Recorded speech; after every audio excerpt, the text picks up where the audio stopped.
উজানের ভারী বর্ষণ আর পাহাড়ি ঢলে নীলফামারীর ডিমলা ডালিয়া পয়েন্টে তিস্তার পানি বিপদসীমার কাছাকাছি প্রবাহিত হচ্ছে।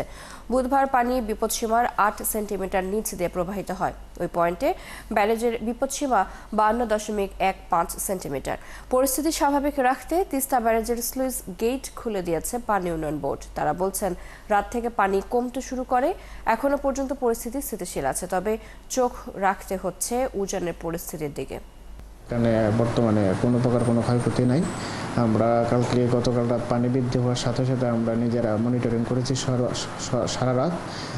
কোনো জায়গায় যদি কোনো দেখেছি যে কোনো একটু ওভারটপ হইতে পারে, এসব জায়গায় সাথে এত ব্যবস্থা নিয়েছি। আমার এখানে কোনো ইয়ে নেই। আর পানি খুব দ্রুত নেমে যাচ্ছে, আরও নামবে ফরকাস্ট বলতেছে।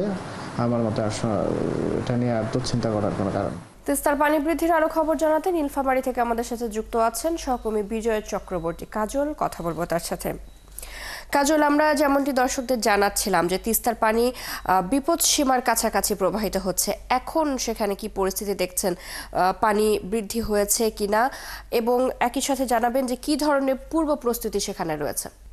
চৈতি, প্রথমে জানিয়ে রাখি যে এই মুহূর্তে তিস্তা নদীর পানি বিপদসীমার ১৭ সেন্টিমিটার নিচ দিয়ে প্রবাহিত হচ্ছে, যেটি গত মঙ্গলবার রাতে বিপদসীমার ৭ সেন্টিমিটার উপর দিয়ে প্রবাহিত হয়।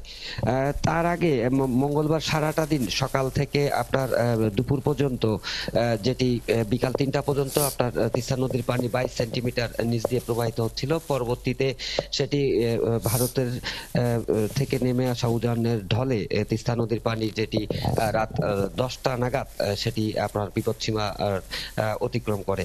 তবে এই রাত 11টা পর্যন্ত নদীর পানি বৃদ্ধি থাকলেও আস্তে আস্তে সেটি কমতে কমতে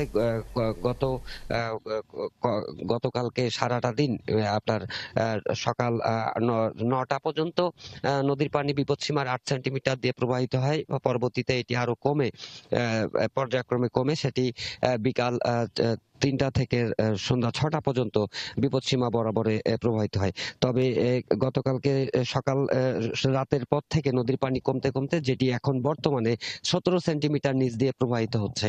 তবে এই নদীর পানি বৃদ্ধি হলেও যে পরিমাণের যে ক্ষয়ক্ষতি হওয়ার একটা আশঙ্কা ছিল, সেটি কিন্তু আসলে নীলফামারী জেলায় তেমন ভাবে হয়নি। কারণ হচ্ছে যে যেহেতু নদীর পানিটি দ্রুত সময়ের মধ্যে আপনার ভাটি অঞ্চলে নেমে গেছে, যার কারণে কিন্তু আপনার যে এই তিস্তার পানি বৃদ্ধি পেলেও সেভাবে একটা যে নিম্ন অঞ্চলগুলো প্লাবিত হওয়ার কথা, সেগুলো কিন্তু নীলফামারী জেলায় তেমন ভাবে হয়নি। আর এই মুহূর্তে যদি আমরা বলি যে আমরা পানি উন্নয়ন বোর্ডের সাথে কথা বলেছি, তারা যেটি জানিয়েছে যে এই মুহূর্তে নদীর পানি আর বৃদ্ধি পাওয়ার সম্ভাবনা নাই। তবে সকালের পর থেকে সেটি আরো কমবে, যেটি এখন ১৭ সেন্টিমিটার নিচে আছে। হয়তো দুপুর নাগাদ এটি আরো একেবারে স্বাভাবিক, যেটি বলা চলে যে একেবারে নিচে নেমে যাবে নদীর পানি। আর পূর্ব প্রস্তুতির কথা যদি বলা হয়, সেক্ষেত্রে যেহেতু এখন পর্যন্ত বন্যার তেমন একটা পূর্বাভাস এইখানে নেই, তারপরেও জেলা প্রশাসন এবং পানি উন্নয়ন বোর্ড তারা কিন্তু তাদের সকল প্রস্তুতি সম্পূর্ণ রেখেছে। বিশেষ করে পানি উন্নয়ন বোর্ডের যে বাঁধগুলো রয়েছে, যে ৪০ কিলোমিটারের যে বাঁধ রয়েছে, সেই বাঁধগুলো তারা সবসময় পর্যবেক্ষণে রাখছে, যাতে যদি কখনো নদীর পানি বৃদ্ধি পায়, সেক্ষেত্রে তারা তাদের কোনো জায়গায় যদি ফাটল দেখা দেয়, সেটি তারা তাৎক্ষণিকভাবে ব্যবস্থা নিবে। আর আমরা আরেকটি যেটি বলে রাখি, সেটি হচ্ছে যে বর্ষা মৌসুমের শুরু থেকে কিন্তু আপনার তিস্তা ব্যারেজের সবকটি যে ৪৪টি জলকপাট রয়েছে, সেটি কিন্তু আপনার খুলে রাখা হয়েছে। এটি খুলে রাখা হয় কারণ হচ্ছে যদি পানি কখনো দ্রুত সময়ের মধ্যে বৃদ্ধি পেয়ে যায়, সেটি ব্যারেজ রক্ষার্থে, যাতে পানিটা দ্রুত সময় আপনার উজান থেকে ভাটি অংশে নেমে যায়, সেই ব্যবস্থাটুকু পানি উন্নয়ন বোর্ড। কাজল, আমরা শুনছিলাম আপনার মাধ্যমে যে তিস্তার পানি বৃদ্ধির সবশেষ খবর। ধন্যবাদ আপনাকে যুক্ত থাকবার জন্য। তিস্তার পানি বৃদ্ধির খবর জানাতে নীলফামারী থেকে যুক্ত ছিলেন সহকর্মী বিজয় চক্রবর্তী কাজল।